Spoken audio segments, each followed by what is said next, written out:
अरे बउआ सब अरे देखी रे अरे छौरी वो न्यूरा के बड़का हल्ला फसान बदल के रे बउआ डीजे पर अरे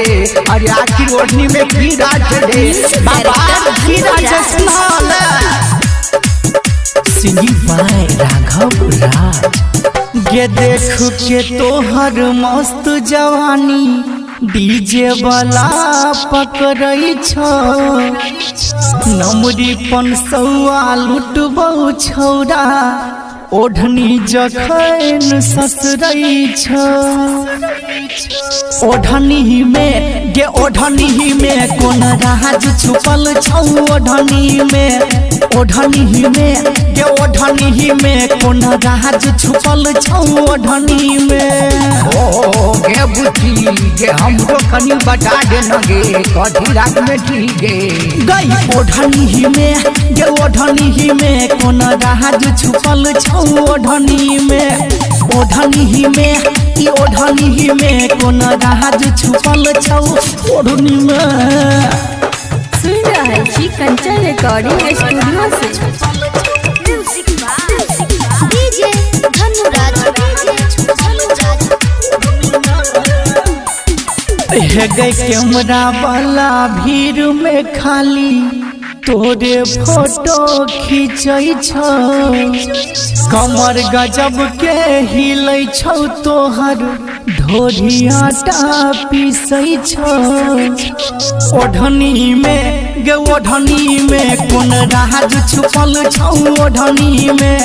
ओढ़नी में गे ओढ़नी में कोन राज छुपल छौ ओढ़नी में।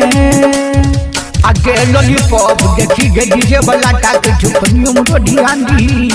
गई ओढ़नी में गई ओढ़नी में कोन राज छुपल छौ ओढ़नी में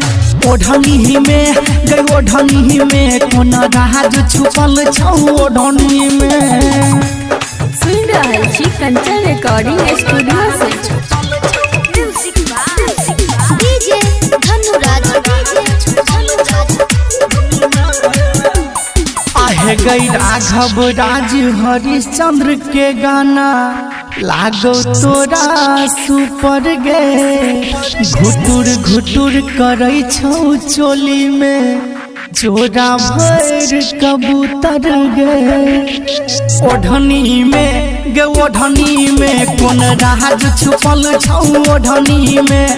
ओढ़नी में ई ओढ़नी में कोन राज छुपल छौ ओढ़नी में। अरे राधे रे बाप करते हो गमागम को रे बउआ जे कोनो जरूर बात हो रे ओढ़नी में गे ओढ़नी में कोन राज छुपल छौ ओढ़नी में ओढ़नी में गे ओढ़नी में कोन राज छुपल छौ ओढ़नी में। आगे तू कहिया न कहियो हम सबटा बुझ गेलियो रे।